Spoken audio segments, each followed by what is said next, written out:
Hello, स्वागत है channel 360 degree में। और मैं भी तुम्हारा एक बार फिर से आपका एक नए वीडियो में स्वागत करता हूं। आज का जो वीडियो है वो बिहार दरोगा से संबंधित है। और इस वीडियो में बिहार दरोगा की वैकेंसी के संक्षिप्त न्यूज में लेकर आया हूं और कैसे एडवर्टाइजमेंट में क्या क्या मेन क्रक्स पॉइंट है, और उससे भी ज़्यादा डिटेल में लेकर आया हूँ कि इसकी तैयारी हम कैसे करें, कौन कौन बुक किस मदद ले, कितने घंटे की पढ़ाई करें और किस विषय पर कितना समय दें, कितने घंटे की तैयारी एक कंप्लीट हमारी रणनीति हो सकती है बिहार दरोगा में सफलता के लिए।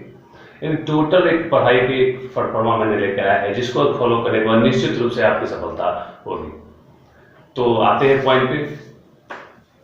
सबसे पहले तो हम ये जान लेते हैं कि बिहार दरोगा का जो वैकेंसी है वो बीपीएसएससी के द्वारा आयोजित किया जाता है, जिसे हम लोग बिहार पुलिस अवर सेवा आयोग के नाम से भी जानते हैं। और यह वैकेंसी जो है ये एडवर्टाइजमेंट नंबर 3/2020 के तहत निकाली गई है। इसे आप www.bpssc.bih.nic इन पर जाके इसे फिलअप भी कर सकते हैं।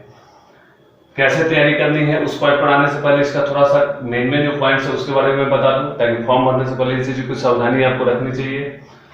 जैसे 1/8/2020 तक 1 अगस्त 2020 तक आपका ग्रेजुएशन कंप्लीट होना चाहिए। ये सबसे मेन बात है ध्यान रखने की। उसके अलावा कई लोगों ने मुझसे प्रश्न पूछा कि मैं इस साल अपियरिंग हो रहा हूँ, मेरा रिजल्ट 1-2 महीने में आ जाएगा, परीक्षा से पहले आ जाएगा, तो क्या मैं भर सकता हूँ? तो नहीं, जब तक आपका ग्रेजुएशन क्लियर नहीं है तब तक आप फॉर्म को फिलअप नहीं कर सकते। उसके अलावा न्यूनतम उम्र कम से कम आपकी 20 होनी चाहिए, किसी भी कैटेगरी से है। उसके अलावा अधिकतम उम्र आपकी जनरल कैटेगरी में है तो 37, ओबीसी ईबीसी में है तो 40 और SC/ST में है तो 42 होनी चाहिए।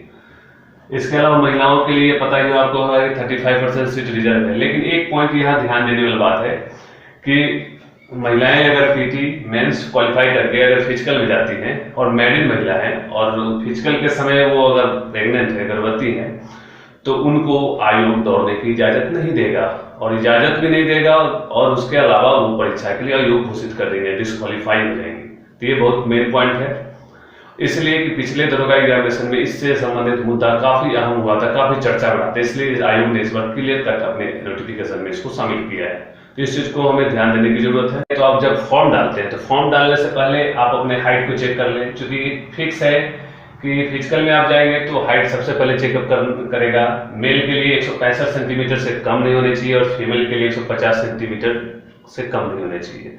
अगर ये हाइट में आपकी कमी है तो आप फॉर्म को न भरे तो ज्यादा बेहतर है। हाँ, एज ए प्रैक्टिस डाल सकते हैं। आप देखते हैं कि टोटल वैकेंसी निकाला गया है वो 2 पार्ट में है। एक पुलिस सब इंस्पेक्टर 1998 पद, 2000 में 2 कम, और एक सर्जेंट का 215, टोटल मिला के 2213 पदों के लिए वैकेंसी निकाली गई है। और सबसे खास बात है कि दोनों के लिए ज्वाइंट पीटी होंगे, ज्वाइंट मेंस होंगे, फिजिकल भी होंगे। पर जब आप फॉर्म डालेंगे उस फॉर्म में आपसे प्रायोरिटी लिया जाएगा कि आप किसको प्राथमिकता देते हैं, सर्जेंट के पद को या सब इंस्पेक्टर के पद को। यह जो एग्जामिनेशन होगा यह 2 स्टेप में लिया जाएगा। फर्स्ट स्टेज आपके लिए रिटन एग्जामिनेशन होगा, ठीक है, और सेकेंड स्टेज आपके लिए फिजिकल टेस्ट होगा। और जब आप रिटन एग्जामिनेशन देंगे उस रिटन एग्जामिनेशन में आपके 2 पार्ट होंगे रिटन एग्जामिनेशन के। एक पार्ट होगा पीटी का पार्ट और सेकेंड पार्ट होगा मेंस का पार्ट। लेकिन तीनों वही कैंडिडेट देंगे जो एक एक स्टेप करके क्वालिफाई करते जाएंगे। जैसे पीटी में जितने स्टूडेंट अपियर होते हैं और वो पीटी में अगर क्वालिफाई करते हैं तो ही मेंस में बैठ पाएंगे, सभी स्टूडेंट नहीं बैठ पाएंगे। जो मेंस में फिर क्वालिफाई करेंगे वो फिजिकल में बैठेंगे, और फिजिकल भी जब क्वालिफाई हो जाएगा तो इस तीनों में मेंस के नंबर को आधार बनाकर मेरिट लिस्ट तैयार किया जाएगा और फिर आपकी ज्वाइनिंग कराई जाएगी। पीटी मेंस और फिजिकल है तो पीटी मेंस पे डिटेल पे हम करेंगे। उससे पहले हम आते हैं थोड़ा फिजिकल में बताते हैं, फिर पीटी पे आते हैं संक्षिप्त में। फिजिकल टेस्ट में यह आपका सिर्फ क्वालिफाई होगा, इसमें नंबर ऐड नहीं दिए जाएंगे। आपको एक निर्धारित समय सीमा के अंदर दौड़ है, ऊंची कूद, लंबी कूद और गोला फेंक, इसको आपको कंप्लीट करना पड़ेगा।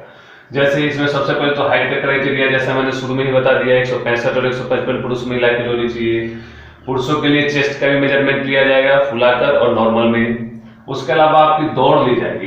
दौड़ पुरुषों के लिए 1 मील की दौड़ रखी गई है, जिसे आपको 6.5 मिनट यानी 6 मिनट 30 सेकेंड में पूरा करना है। उससे अगर ज्यादा समय लेते हो तो आप डिस्क्वालीफाई हो जाएंगे।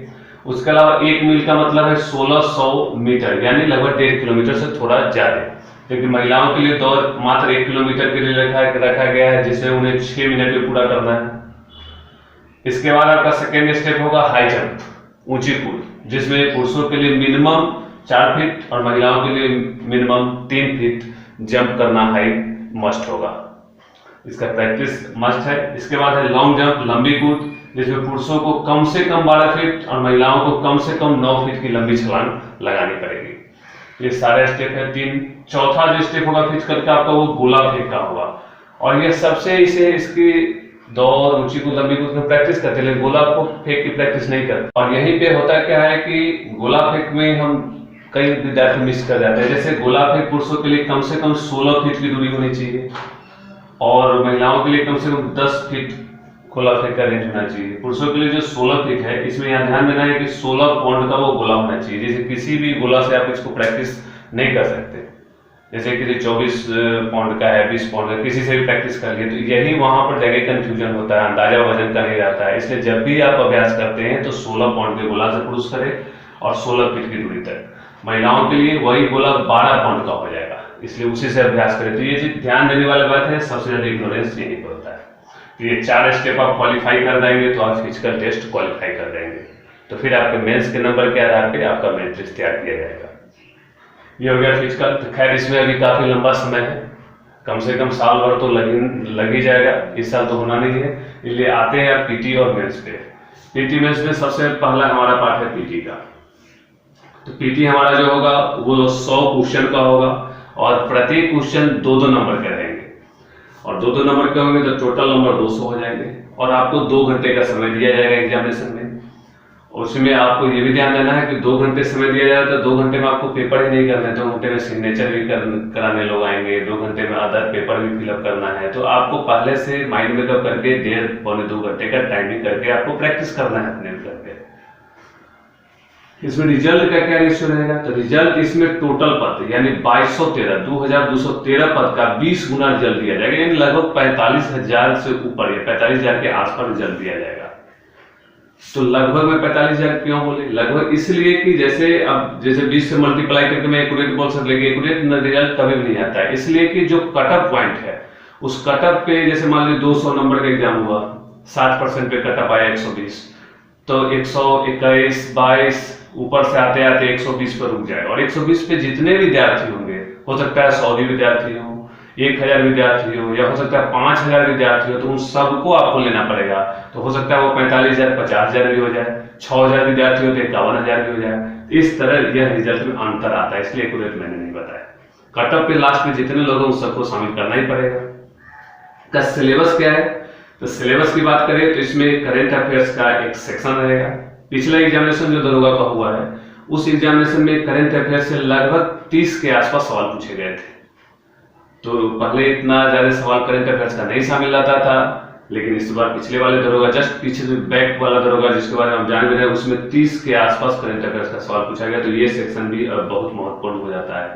और इसके अलावा आपको जीएस के बाकी सेक्शन रहेंगे जो परंपरागत हैं, जैसे आर्ट्स सब्जेक्ट में आपके history, political science, economics, geography और इन्वायरमेंट, ये 5 बड़े-बड़े सेक्शन रहेंगे। साइंस में आपको फिजिक्स, केमिस्ट्री और बायोलॉजी का सेक्शन रहेगा। ये आपका पीटी का टोटल सिलेबस होगा। पीटी के सिलेबस में करंट अफेयर्स की अगर हम तैयारी करते हैं तो हमें कम से कम 1 ईयर बैक का करंट अफेयर्स कंप्लीट करके रखना पड़ेगा, 1 साल पीछे का। तो ये फॉर्म अभी निकला है, यानी ये एग्जामिनेशन कम से कम होगा तो नवंबर दिसंबर से पहले तो उम्मीद बनती नहीं है, या दिसंबर के बाद भी जा सकता है। तो यानी आपको 2020 के पूरे करंट का कंप्लीट करके रखना पड़ेगा। उसके लिए आप है, करंट के लिए आप है प्रतियोगिता दर्पण पीडी का अतिरिक्तांक ले सकते हैं। 1 ईयर का जो आता है, अभी भी आया होगा मार्केट में, लेकिन ये अभी जून तक का ही होगा या हाफ जुलाई तक का होगा। लेकिन उसको आप रिवाइज कर देंगे तो आपका 2020 का जून तक का कंप्लीट रहेगा। और फिर जो उसका सालाना सेट फिर नवंबर दिसंबर में आए तो वो हाफ में कर लेंगे, या फिर आप समसामयिक घटना चक्र का ले सकते हैं, उसको कंप्लीट कर सकते हैं। और या फिर आप खुद से डेली बाई डेली अगर नोट डाउन कर रहे हैं तो उसको भी रिवाइज कर सकते हैं। तो इस तरह करंट को आपको मजबूत करके रखना पड़ेगा। बड़ा सेक्शन ये इसमें बन चुका है। और ये पीडी और समसामयिक घटना चक्र, किसी एक को आप आधार बना सकते हैं। बाकी आप पेपर, न्यूज है, लोकसभा, राज्यसभा टीवी, उसके माध्यम से भी आप अपने करंट को सुधार सकते हैं। इसके अलावा आते हैं जीएस सेक्शन पे। जीएस सेक्शन में हमारा हिस्ट्री, पॉलिटी, इकोनॉमिक, इन्वायरमेंट, ये 5 आर्ट सेक्शन का है। इसमें आपको बेसिक, जैसे सब लोगों के पास लगभग लूसेंट का एक बुक तो तैयारी के लिए रखना ही रखना है। लूसेंट हो सकता है या किसी के पास क्राउन हो, दोनों में से कोई एक ले सकते हैं। खैर क्राउन तो ज़्यादा डिटेल है तो वो और अच्छा है, लेकिन लूसेंट बेहतर एक आधार देगा आपको, एक बेसिक बनाएगा, तो वो तो रहना ही चाहिए। उसके अलावा अदर प्रैक्टिस सेट से या एनसीईआरटी के बुक या एनसीईआरटी के बुक को पढ़ने में ज़्यादा समय लग सकता है, तो एनसीईआरटी का क्रक्स पॉइंट बना के कई जगह मार्केट में आता है, उसको आप रिविजन कर सकते हैं। प्रैक्टिस सेट से बिहार की हिस्ट्री को सुधार सकते हैं। पॉलिटिकल साइंस की बात करते हैं तो आधार बुक के अलावा आप टीएमएच टाटा मैग्रो हिल का लक्ष्मीकांत का जो बुक है उसको आप ले सकते हैं। इकोनॉमिक्स में कई सारे बुक है, अतिरिक्तांक पीडी का ले सकते हैं। लेकिन मेरा कहना है ये बुक आप ले सकते हैं, पढ़ने के लिए मैंने नहीं कहा, तो लेने का फायदा तो ये है कि आप किसी एक बुक को, वन लाइनर आपके पास जो बुक है लूसेंट क्राउन जो भी है उसको पढ़ रहे हैं, अदर जगह से नोट से या कई जगह से पढ़ रहे हैं, तो इस बुक को पूरा नहीं पढ़े, क्योंकि इस बुक को अगर इतने सारे सब्जेक्ट हैं, लगभग कई सारे सब्जेक्ट, इस सारे सब्जेक्ट का अगर बड़ा बड़ा बुक पढ़ा जाए तो समय ऐसे ही बीत जाएगा और परीक्षा नजदीक आएगा और तैयारी नहीं हो पाएगा। ये बुक बस आपके सपोर्टिव बुक रहेगी, मेन बुक। जैसे आप किसी प्रैक्टिस सेट को बना रहे हैं, उस प्रैक्टिस सेट में अगर आपको किसी प्रकार की कोई प्रॉब्लम क्रिएट होता है, जैसे आप पॉलिटिकल साइंस में लेते हैं, बना रहे हैं और कैग का अनुच्छेद बार बार गलती हो जा रहा है कि कैग का क्या है, कितना है, तो आप कैग को पूरा डिटेल पढ़ सकते हैं, कैग की नियुक्ति कौन करता है, तो उस जिस टॉपिक पे आपको प्रॉब्लम हो उस टॉपिक को उस बुक से पढ़िए, उसके लिए रखिए। उसी तरह आप इकोनॉमिक्स में भी कर सकते हैं। इसके अलावा इकोनॉमिक्स में आप एनसीईआरटी को भी पढ़ सकते हैं, लूसेंट को भी पढ़ सकते हैं, पीडी का अतिरिक्तांक ले सकते हैं, अर्थव्यवस्था का पूरा उसको पढ़ने की नहीं जरूरत है, अतिरिक्तांक का लेकर अतिरिक्तांक पीडी का कर लेते हैं अर्थव्यवस्था का। तो शुरू का उसका लगभग 20-25 पेज बहुत इंपॉर्टेंट होता है, उसको आप देख सकते हैं कि नजर।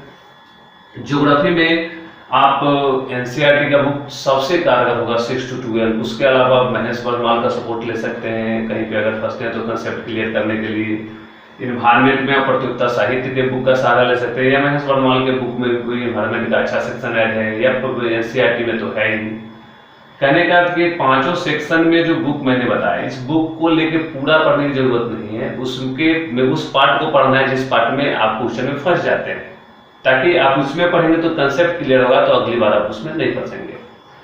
और साइंस की बात करते हैं तो साइंस में हम लोग को फिजिक्स केमिस्ट्री बायोलॉजी है, तो ये सब बुक तो है। इसके अलावा लूसेंट का एक स्पेशल साइंस आता है, उसको आप ले सकते हैं। अरिहंत का एक साइंस आता है, उसको भी ले सकते हैं। एसपीडी का है, यूनिक का है, किसी का भी एक साइंस लेके उसको पूरा पढ़े। निश्चित रूप से जो साइंस का पोर्शन सवाल सब जो है ये लूसेंट क्राउन से पूरी पकड़ में नहीं आ रहा है। सबसे पहले लूसेंट क्राउन तो है, एक क्वेश्चन बैंक आप निश्चित रूप से ले लें, और क्वेश्चन बैंक ज्यादा पुराना नहीं होना चाहिए, मात्र 5 साल बैक का क्वेश्चन बैंक हो, 5 साल का उसमें पिछला से एग्जिस्ट हो।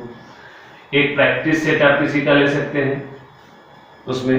तो क्वेश्चन बैंक जो आप लेते हैं, तो क्वेश्चन बैंक जरूरी है दरोगा का ही हो, दरोगा का भी ले सकते हैं। बिहार के अदर एग्जामिनेशन में जैसे Bihar inter SSC, Bihar graduate SSC, आपको बिहार दरोगा, इन सभी के सेट को आप लेके उसको ज्यादा पुराना नहीं, मात्र 5 साल बैक का या 4 साल बैक का लेके उसको बना सकते हैं। उसको बनाने से क्या होगा, बिहार संबंधित जो भी इतिहास है, ज्योग्राफी है, अर्थव्यवस्था है या करेंट है, जो भी है उससे पूछा जाता है, तो वो आपका रिवीजन होगा। निश्चित रूप से क्वेश्चन में से 15 से 20 क्वेश्चन, नहीं तो 10 क्वेश्चन तो निश्चित रूप से हुबहू टकरा जाते हैं, इसलिए क्वेश्चन में निश्चित रूप से प्रैक्टिस करें। एक प्रैक्टिस सेट के लिए किसी का भी ले सकते हैं, एसपीडी है, प्लेटफॉर्म है, किसी का भी बेहतर होगा, उसको आप आकलन कर सकते हैं बनाने के दौरान। और जब क्वेश्चन बैंक और प्रैक्टिस सेट से आप तैयार करते हैं, तो उस क्वेश्चन बैंक प्रैक्टिस सेट में जो भी सेक्शन आपको कमजोर लगता है, उस सेक्शन पे आप ज्यादा ध्यान दे सकते हैं। पढ़ने के तरीका में हम देखेंगे कि अगर जैसे आप प्रैक्टिस सेट के लिए, तो आप चारों सेक्शन पे बराबर ध्यान दें। जैसे प्रैक्टिस सेट है, तो प्रैक्टिस सेट एक बनाने में आपको, मैं मान के चलता हूँ कि 1.5-2 घंटा लगता है, और रिविजन में 45-40 मिनट, तो टोटल 2.5 घंटे का समय आपको लग सकता है प्रैक्टिस सेट में। करेंट अफेयर्स को पर डे 1.5 घंटा का समय जरूर दें, अगर आपके पास समय बचता है तो ज्यादा भी दे सकते हैं। आर्ट्स सब्जेक्ट में जो ये है, इसमें भी आप 1.5 घंटा या 2 घंटा का समय दें, और साइंस के लिए भी 1.5 घंटा का समय। इस तरह ये मिनिमम चार्ट मैंने बनाया है जो लगभग 7 घंटा का समय आपका लेता है। तो ये रणनीति रहेगी तो निश्चित रूप से सफलता मिलेगी। ये न्यूनतम है, यानी इससे कम नहीं, इससे ज्यादा बढ़ा सकते हैं। जैसे कोई सेक्शन के बच्चों का साइंस मेरा कमजोर है, इस सेक्शन को आप 1.5 घंटे से 2 घंटे 3 घंटे कर सकते हैं। आपका जैसे करंट अफेयर का सेक्शन लगता है मजबूत नहीं है तो आप करंट अफेयर का समय बढ़ा सकते हैं, तो किसी पर भी समय आप इसमें इंक्रीज कर सकते हैं जो सब्जेक्ट आपका वीक लगता है। लेकिन कम से कम इतना तो होना ही चाहिए, और बच्चे इतना कर रहे हैं और इससे ज्यादा कर रहे हैं, तभी सफलता उन्हें मिल रही है और मिलेगी। तो इस रूटीन को फॉलो करें, और इस रूटीन को फॉलो करके रणनीति के तहत पढ़ाई करें तो सफलता जरूर मिलेगी। करेंट अफेयर्स का एक बात और बता दूं, करेंट अफेयर्स में आपको सवाल पूछने का पैटर्न है तो वो अब परंपरागत सवाल से थोड़ा चेंज हो रहा है। अब वो डाटा बेस्ड सवाल को पूछा जा रहा है। जैसे अब ये नहीं पूछेगा कि जियो में किस किस कंपनी ने निवेश किया है। हाँ, ये पूछ भी सकता है, ऐसा नहीं पूछेगा, लेकिन उसमें ज्यादातर पूछने का पैटर्न चल रहा है। पिछले अगर क्वेश्चन बैंक आप देखेंगे, पिछले दरोगा का, पिछले बीपीएससी का, जो पूछा कुछ इस तरह पूछ सकता है कि जियो में फेसबुक ने कितने रुपए का निवेश किया है, यानी यहाँ डाटा पूछ दिया। तो करेंट जब भी आप पढ़े तो डाटा को छोड़ के नहीं पढ़े, डाटा को लेके पढ़े, नहीं तो डाटा बिना आपका कई क्वेश्चन 4-5 क्वेश्चन डिस्टर्ब हो सकता है। तो ये चीज करेंट में ध्यान देने की जरूरत है। इसके अलावा अगर मेंस की बात करें, हाँ एक चीज और ध्यान देना है, जो आप एग्जाम में देने जाएंगे तो उसमें निगेटिव मार्किंग भी है 0.2, निगेटिव मार्किंग 0.2 है। इसका मतलब अगर आप 5 क्वेश्चन अगर गलत करते हैं तो एक क्वेश्चन आपका सही वाला जो है वो इसमें से माइनस हो जाएगा, यानी टोटल आपका 6 का लॉस हो जाएगा। सही में से भी एक ले डूबेगा।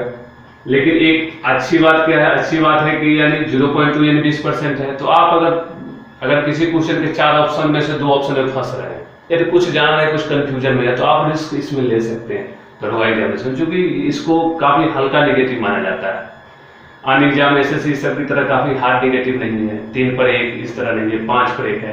तो आप रिस्क ले सकते हैं, क्योंकि 5 क्वेश्चन में अगर रिस्क लेंगे, अगर एक भी सही हो जाता है तो आप माइनस में या प्लस में ही रहेंगे, फायदा में ही रहेंगे। तो इसमें रिस्क ले सकते हैं निगेटिव में, मैक्सिमम क्वेश्चन सॉल्व करें।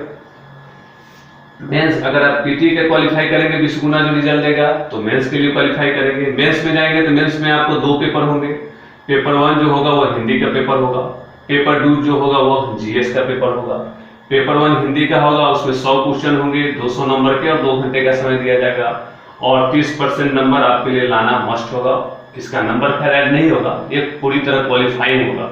लेकिन अगर 30% नहीं लाते हैं तो आपका बाकी मेंस का जीएस पेपर चेक ही नहीं किया जाएगा, उसी समय एग्जामिनेशन से मतलब अयोग्य घोषित हो जाएगा, डिस्क्वालीफाई हो जाएंगे। तो ये नंबर नहीं ऐड होगा, लेकिन ये पास करना मस्ट है, क्वालिफाई करना। इसका मेरिट लिस्ट में तो खैर नंबर नहीं जुटेगा। जीएस की बात करते हैं सेकंड पेपर में, तो इसमें क्वेश्चन इसमें भी 100 क्वेश्चन रहेंगे, 200 नंबर के रहेंगे, और टाइम इसमें भी 2 घंटा रहेगा। यानी एग्जामिनेशन का पैटर्न देख रहे हैं, क्वेश्चन नंबर और समय सेम चल रहा है। इसके रिजल्ट की बात करते हैं तो जितना पद है 2213 उसका 6 गुना रिजल्ट, यानी लगभग आप अंदाजा लगा सकते हैं 13-14 हजार रिजल्ट, 15 हजार के आसपास। क्योंकि वही बताया कि किस तरह कट ऑफ पे जितने रहेंगे सारे स्टूडेंट को लेना है, तो लगभग बोला नहीं जा सकता है एक्यूरेट नहीं। तो उस तरह इसमें रिजल्ट 6 गुना होगा, और वही 6 गुना स्टूडेंट जो पास करेंगे फिर फिजिकल टेस्ट के लिए क्वालिफाई करेंगे, वहां के लिए जाएंगे। लेकिन ये एग्जामिनेशन क्वालिफाई तो वहां कर जाएंगे, लेकिन इसी का नंबर मेरिट लिस्ट में ऐड होगा और इसी से नंबर बने। ये बहुत इंपॉर्टेंट एग्जामिनेशन हो जाता है। सिलेबस की इसकी बात करें तो इसका सिलेबस पीटी के जीएस सिलेबस की तरफ होगा। पीटी में जो हमने देखा है करेंट अफेयर्स छोड़ के, करेंट अफेयर्स मेंस में आपको नहीं पूछा जाएगा, एक का दूंगा कहीं पूछे नहीं, लेकिन सिलेबस में नहीं है। उसमें आपको बाकी जो जीएस वाला सिलेबस था, आर्ट्स का 5 विषय, साइंस का 3 विषय, ये रहेगा, और प्लस मैथमेटिक्स और रीजनिंग का सेक्शन रहेगा, जिसे मेंटल एबिलिटी के नाम से जानते हैं। यानी करंट हट जाएगा, मैथमेटिक्स और रीजनिंग इसमें ऐड हो जाएगा। यानी अगर आप ये पीटीजीएस की तैयारी अच्छे से करते हैं तो मेंस में आपको तैयारी नहीं करना पड़ेगा, डिवीजन की नौबत आ जाएगी, तो आप एक बोनस स्तर पर रहेंगे। इसलिए अभी अच्छे से तैयारी कर ले पीटी में, वो ज्यादा बेहतर है। तो ये था तैयारी का पैटर्न। और इसमें एक चीज है कि पर डे एक प्रैक्टिस सेट जरूर बनाएं, 2 घंटा 2.5 घंटा जैसा मैंने बताया कि उस प्रैक्टिस सेट एक जरूर बनाएं, और उस प्रैक्टिस सेट का आपका आकलन होगा कि कौन सब्जेक्ट आपका कमजोर है, और वह आपकी पढ़ाई की रणनीति को तैयार करेगा। इसलिए प्रैक्टिस सेट पर डे बनाएं, आज से स्टार्ट कर दें। लोग कहते हैं पूरी तैयारी करके तब शुरू करो, ऐसा नहीं है, आज से तैयारी कीजिए। आप जीरो पे थोड़ी ही है जो कुछ नहीं जान रहे हैं। इसलिए आज से पर डे प्रैक्टिस सेट करें, उसके अनुसार बाकी विषयों के लिए समय दें। चलिए फिर बाकी पीटी का एग्जाम लीजिए, तब तक के लिए बेस्ट ऑफ लक, फिर मिलते हैं।